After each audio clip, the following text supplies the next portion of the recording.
Welcome to the Empowered Money Girl, where we break down the barriers to financial confidence, celebrate women's wins, and reveal the secrets to living boldly and well. I'm your host, Josette Mandela. So I have a question for you. Have you ever wondered if the way you're approaching divorce is actually costing you more than it should, financially, emotionally, or both? Kim Korven is a former family lawyer who left the legal system after realizing she couldn't use it for her own family. She now helps women approach divorce as a series of life and financial decisions, not just the legal process. Through her divorce alignment method, Kim teaches women how divorce actually works so they can avoid costly mistakes and move forward with clarity, confidence, and control over their financial future. Please help me welcome the resilient, visionary, and deeply inspiring Kim Korven. Thank you, Josette. So, Kim, can you take us back to the beginning? What was your path like to where you are today? My path to where I'm like today has been quite twisty and turny and rocky. Definitely, definitely. It's I'm from a farm, and farm people on the Canadian prairies, because that's where I grew up. There's a real level of struggle, and it's feast and famine, and what if we don't get good weather? And so that's the program that's running in the background, Hmm. right? So that has actually shaped everything. And of course, I didn't see it for years. So, growing up in that kind of environment, what kind of money lessons did you learn as a child? Well, I've always remembered I went to a fair, a small town fair, when I was 12. And I took my life savings of $21 with me. And I spent it all on the rides and the games. And when I came home, my parents were shocked and dismayed and right? Like, how could you be so stupid? And that is my first money lesson. And it was the other thing about growing up on the farm. So that was the lesson at age 12. And about a year and a half later, no, 2.5 years later, I went to the local credit union. I needed new downhill skis. I loved skiing. I'd outgrown my skis. And I made an appointment with the loans officer. And I borrowed $250 for downhill skis, right? That wasn't my parents were like, no, you want them, you buy them. You figure it out. And my parents didn't have to co-sign or anything. I got my first loan then. So, how did that feel being able to go into the bank and actually make that transaction happen?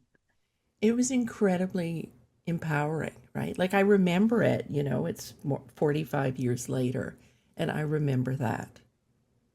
And I remember running into the bank, the loans officer, as an adult years later, and I reminded her of that, because you're supposed to have an adult sign loan documents, not a minor. Right. And she was, I made the right decision, didn't I, Kim? And I said, Betty, yes, you did. Right? But it gave me a taste of money and responsibility and adulthood. And it was also tied with something that brought me joy. Mm-hmm. So it was really cool. Two very contrasting first experiences with money, right? The shame Yes. story of you can't Mm-hmm. manage money, and and this look, you can. And I've never thought of it before, but there's always been those two tensions in me. And now I'm going, oh, I see the origin. Okay. Okay. And and it's true. Many high achieving women are confident everywhere in their life except with money. And in your case, you actually noticed that you um, had this dichotomy going pretty early in your life. I've never noticed it. I've never named it until this exact moment, Josette. Oh, wow.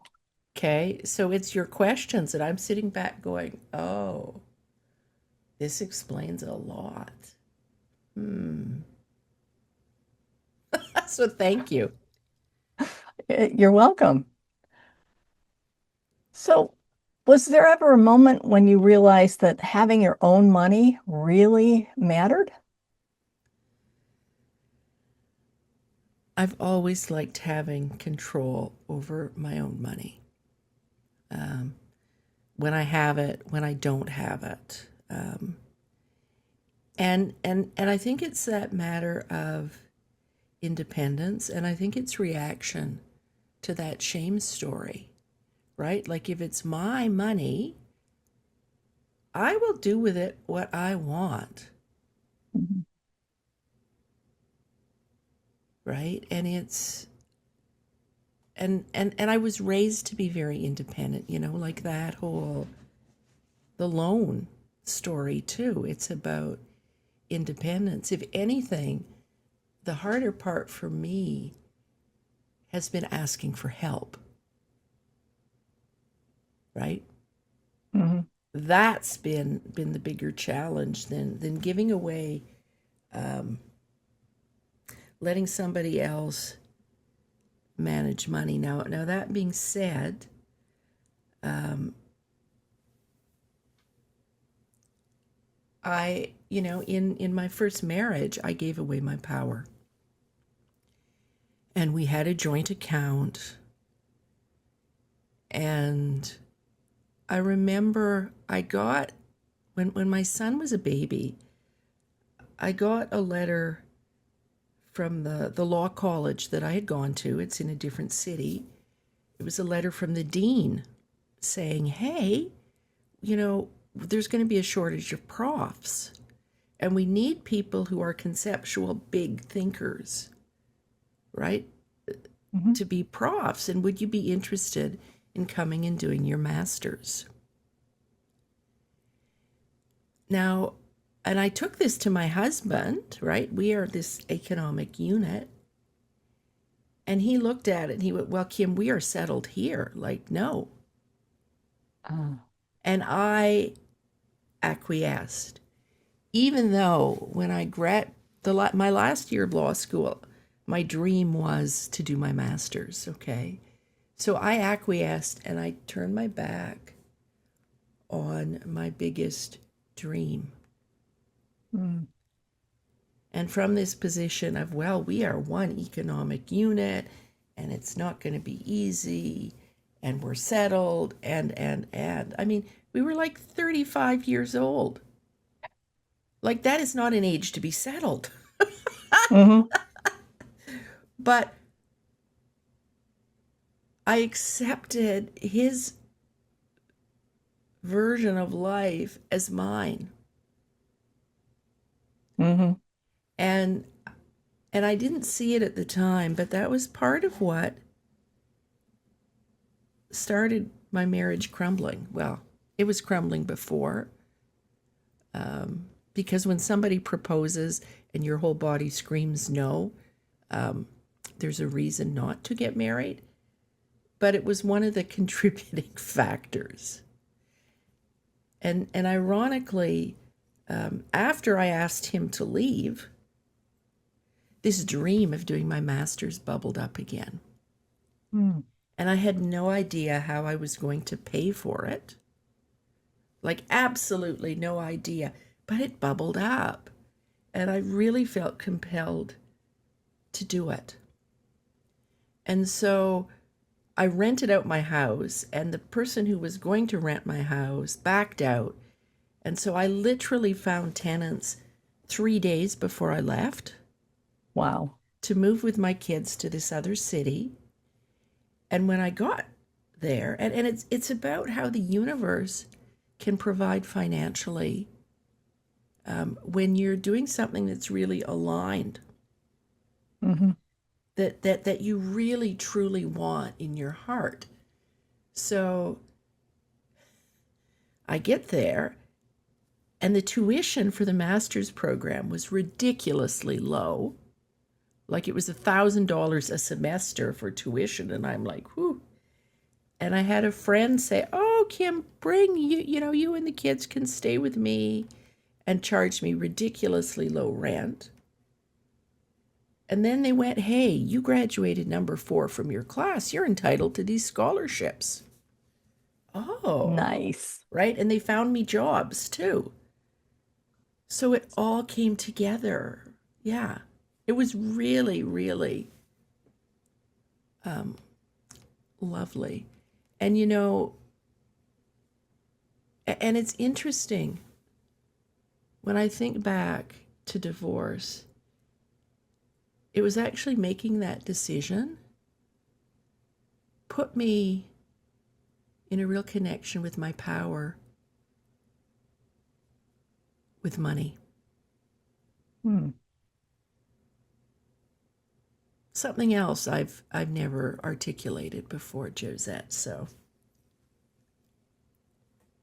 was there an actual money belief that you had to unlearn to make that happen, or? It was more like, so I divorced. Like I could have been really, really angry Mhm. about my husband. And this is all part of the divorce alignment method. I knew though, because I had been to family court, right? So I knew that if I went to court and if I applied to have sole custody of my kids, the court, and if I said, like, our son's afraid of his dad and this had happened and this had happened, there's a hole in this door in my house, a dent, not a hole. Yeah. The court would have looked at me and would have gone, "Ms. Korven, you have never told anybody any of these things before. Therefore, really, they didn't happen. And you're just saying them now to gain advantage." And I would have Mhm. lost credibility. So I knew that from being in the system. So it was like, Right. I can't participate in the system. Okay. And now I've Mhm. forgotten your question. So, It was about money beliefs, but yes, I can. so yeah. So when I did ask him to leave, my goal, like I knew that parents love their kids no matter what. I'd also heard that in a legal file that I worked on, and it had stuck with me. So my goal with divorce was I just wanted my kids to have the best relationship possible with their father. That's what mattered most to me because I knew they'd have a really good relationship with me. Mhm. It was not clear if that would happen with their dad, but I figured if he got help and 5 years, I thought, it's about a 5-year journey. So it was, I didn't, like, I was terrified. I felt completely alone. I felt like a complete failure. I thought my life had ended. And I mean, in my independent family, I remember asking my dad about co-signing the mortgage so I could pay my husband out and keep the house. Hmm. And he was, "You and the kids should be living in an apartment," right? So I got no support from family. Like it was a really, really tough time. And I remember thinking after I'd asked my husband to leave, I had my own law practice then out of the house, this little law practice, and I'm Mm. questioning, can I, how am I going to be able to support my kids? Yeah. And this thought flashed through my mind if there was one law firm in town that I had once gone there to sign an affidavit for a will that I'd witnessed, and I'd had to sit in the waiting room, and I really liked the space. And I was observing the interactions between people. They were really good.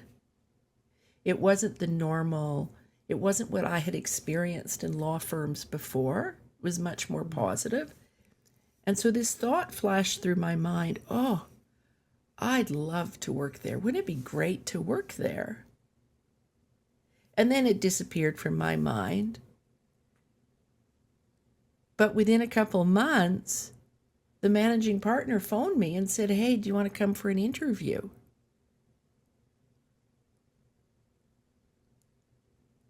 So these aligned things happened.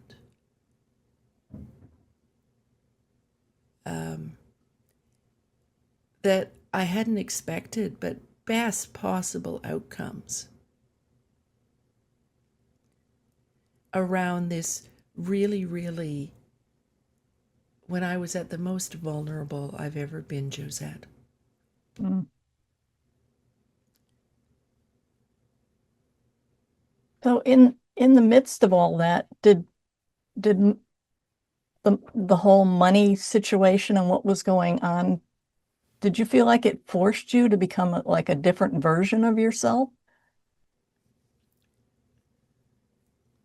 You know, I didn't have that feeling at the time, but it's certainly what happened. And and I think, you know, like I saw so many women going through divorce as a lawyer fall back into this fear. Mm.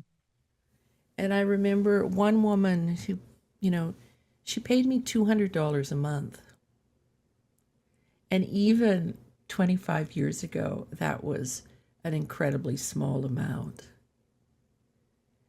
And she and her husband, they hired a mediator to help them divide household contents. They needed help dividing spices. Exactly. Like, and I think there's a tendency, you know, because most people have never experienced, been involved with the legal system. Mm. And when a marriage happens and you're feeling so very, very vulnerable, it's really easy to say, like, you're not trusting your judgment at all. You might recall that, Yeah. right? Mm-hmm. You don't. And so it's very easy. You're paying a professional and you think the professional always knows what's best. Yeah. And that can cost you a lot of money. So my personal story on that was to go do my master's, I needed a separation agreement. So I prepare my own separation agreement, and it didn't mention custody of the kids. It said I'm the primary caregiver. Custody is a property term. Okay. Like that's the origin of it. So knowing that was completely icky to me. Mm-hmm. And the other thing was, I had a partner who there were times when he couldn't make decisions or refused to. And I had a child with a diagnosis of sensory processing disorder. So there were times when decisions had to be made. Mm-hmm. And I wasn't about to harm my child to appease my husband, Right. right? Like appeasing him and being reasonable would have been saying joint custody. But if that tied my hands regarding my child, I was not going to have any of it. So I'm working at that firm that I really liked. And one of the lawyers there, very good family law lawyer, I take my separation agreement to her. She tells me she's not going to let me sign it because it didn't mention custody. And Uh-huh. and she read me the doom and gloom story of when things were going to go sideways, right? Ah. Which really, hones in on the shame stories we all have about money and decision makings and our marriage is done. When, oh, Kim, the court, when things go sideways, are not going to be able to help you. And I'm sitting back because I'm part of the system thinking, holy Fuck. Like, I'm thinking, if I do what she says, I'm going to be spending $100,000. And Hmm. we're talking almost 20 years ago. So who knows what, we're going to be fighting in court for 10 years and I'm going to be spending, I alone will be spending $100,000 I don't have. No Right. flipping way. Hmm. And because I was part of the system, I was able to say to her, look, and I explained she held her position. She was firm and I was firm. So, it was a little heated.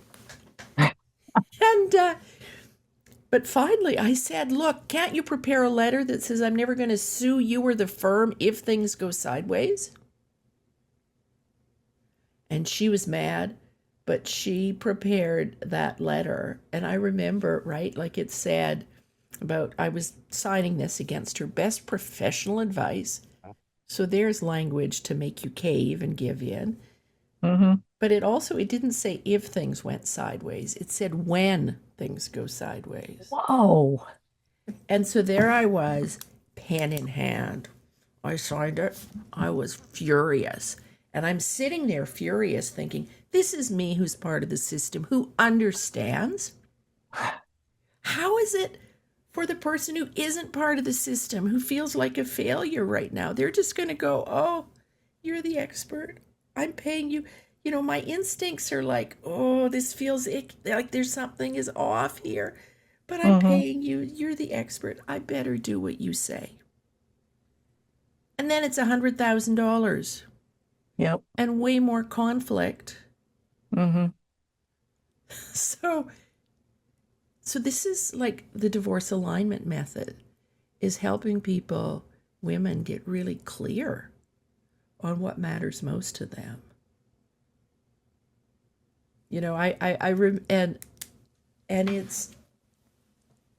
And it isn't about, and it's about taking the time at the front end to get really clear and then engaging the legal system. And that makes a lot of sense because in even my own divorce, it was simple because we didn't have kids.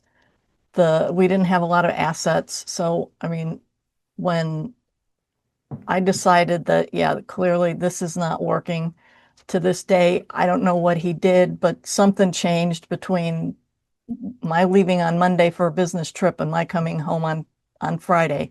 Did he decide to have an affair in between? Like I said, don't know, don't care.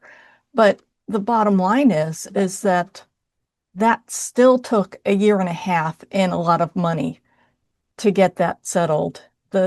Because the legal system, like you say, has all these documents you have to fill out and all these things you need to do. And in the end, it felt so icky, but it's it's the only thing most of us know. Well, and the other thing that makes me sad is so the divorce paperwork and everything and the court system was designed originally for property and contract disputes. Hmm. It's a very different arena. And part of that design is when you start a legal action, the document where your claim is expressed, there's an expectation like you have to, and in Canada it's called a petition, you have to include all the relief you want, like everything you want dealt with. Mm.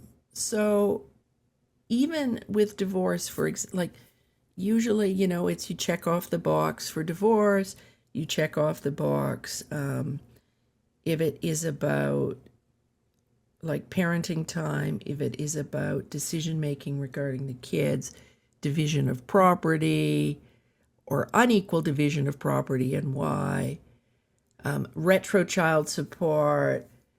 So and once the other side files their statement of defense or their response, you need a court order to add anything else to your claim.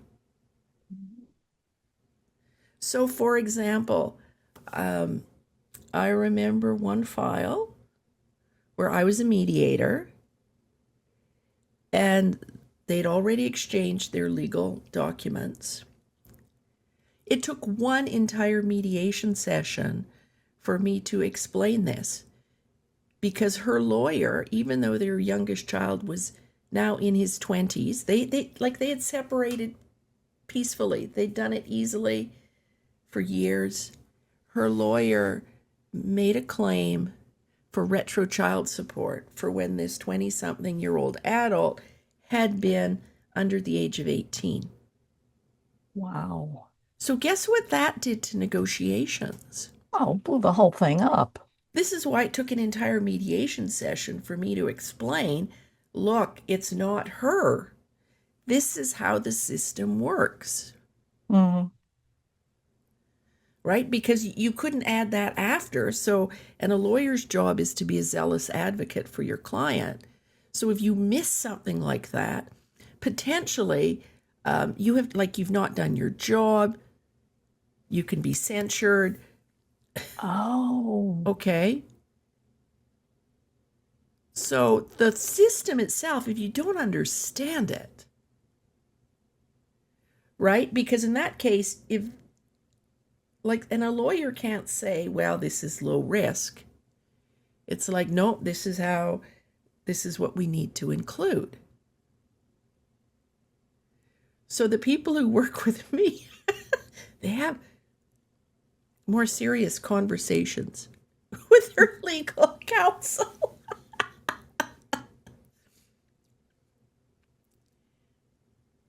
And I mean, that makes so much sense. And it makes a lot more sense now from the handful of conversations that I've had with lawyers over the years. Now, with the exception of my divorce, most of my other conversations have been things like wills and trusts and that sort of thing.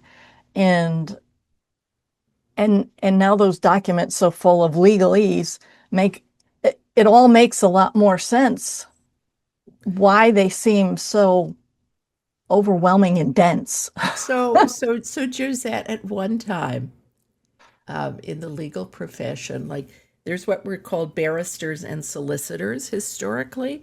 Barristers went to court. Solicitors drafted the contracts, the wills, and they were paid. Solicitors were paid based on the length of the document. Ah. So this is why you have 4 verbs. And of course, Okay. there's court cases on every single one of those verbs. So you Mm-hmm. leave them out at your peril, so to speak. That makes so much sense.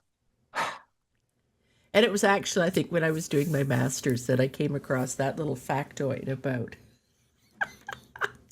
how, I think it was reading Jeremy Bentham. He was pretty scathing about it all. So it's like we approach divorce like it's legal issues, but they're not legal issues. They're life decisions and financial decisions. Mm-hmm. And it's just like, if you don't have any financial goals, you're walking in the dark, wearing a blindfold. And hoping for the best. And that's the same with divorce, right? And And and I used to think, because having been a lawyer, like it was like, okay, I'm not a lawyer anymore. So I did the mediation. And mediation, I can only work with so many people. But I've actually crafted an orientation, which is about a 2-hour video and some workbooks to translate the concepts into plain language, the language people use, to help people go, oh, what matters to me? Where's my bottom line? And it's interesting, we think there's a real perception that the court's going to save me, that the court is going to create a fair result. That's not the court's job. The court's job is to apply the law. Mm. And when what matters to you, like what matters to most people, isn't talked about in court,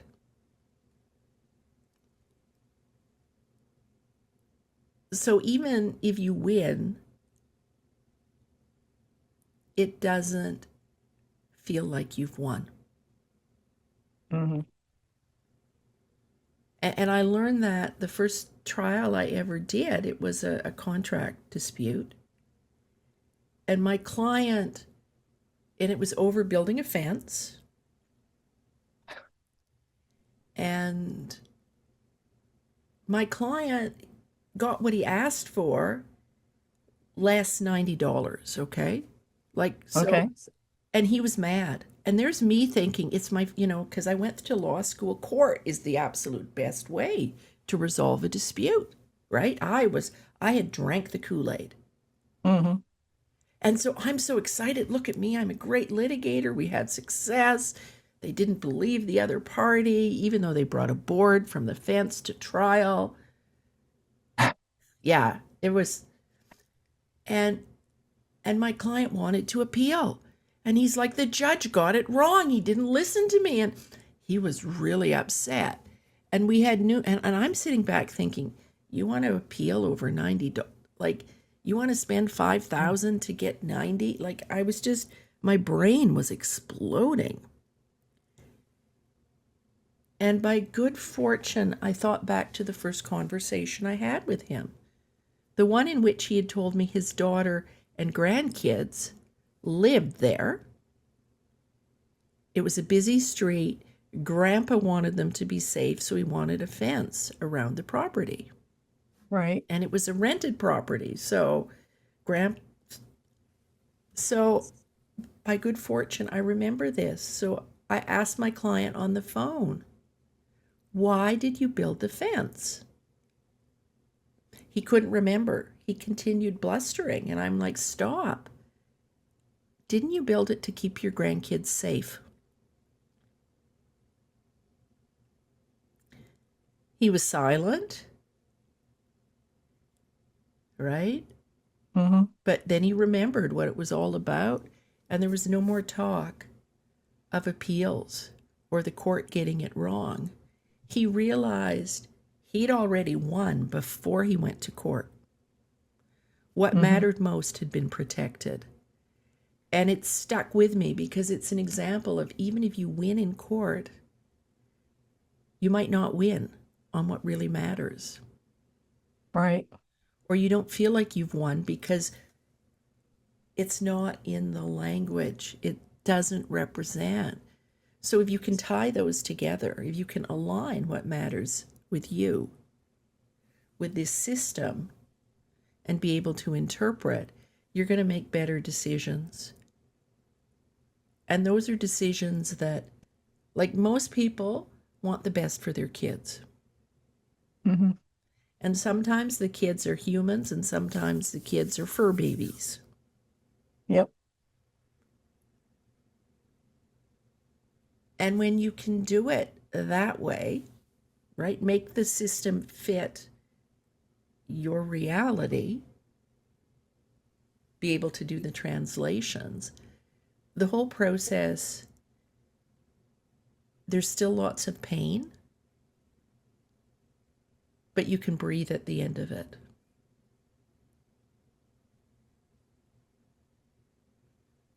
And it is doesn't feel like you've done it at the expense of one person.